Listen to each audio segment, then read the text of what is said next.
மகாபாரதம் அத்தியாயம் 2. சந்தனு மன்னன் மற்றும் கங்கை தேவி. பண்டைய காலத்தில் சஸ்தினாபுரம் என்ற பேரரசை நீதியும் தர்மமும் கொண்ட சந்தனு மன்னன் ஆட்சி செய்தான். மக்கள் அனைவராலும் நேசிக்கப்பட்ட அந்த மன்னன் அமைதியான வாழ்க்கை வாழ்ந்து வந்தான். ஒரு நாள் மாலை நேரத்தில் கங்கையின் கரையில் மன்னன் தனியாக நடந்து கொண்டிருந்தான்.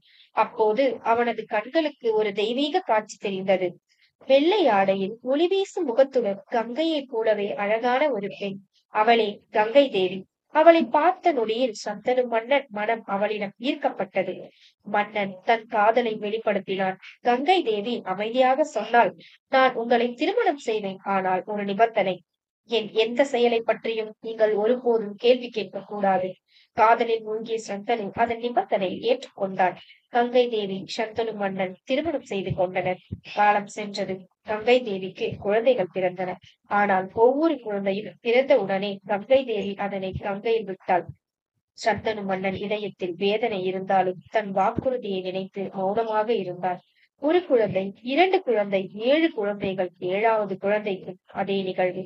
இப்போது மன்னனின் மனம் தாங்க முடியாமல் உடைந்தது. 8வது குழந்தை பிறக்கும் போது கங்கை தேவி மீண்டும் கங்கைக்கு செல்ல முயன்றாள். அந்த நொடியில் தான் சந்தனு மன்னன் கத்தினான், நிறுத்து, இது என்ன கொடுமை! அந்த நொடியில் கங்கை தேவி நின்றாள். அவளது முகம் தெய்வீக ஒளியில் மாறியது. கங்கை தேவி சொன்னான், மன்னா, நீங்க பார்த்த குழந்தைகள் சாதாரணவர்கள் அல்ல, அவர்கள் வசுக்கள், தேவலோக தெய்வங்கள். ஒரு சாபத்தால் பூமியில் பிறக்க வேண்டிய நிலை வந்தது.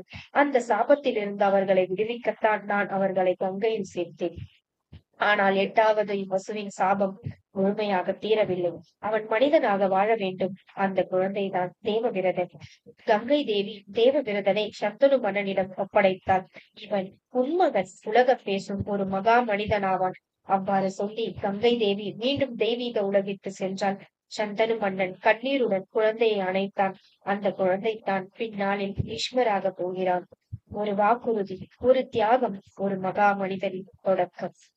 மகாபாரதம் இது கதையல்ல, இது வாழ்க்கை.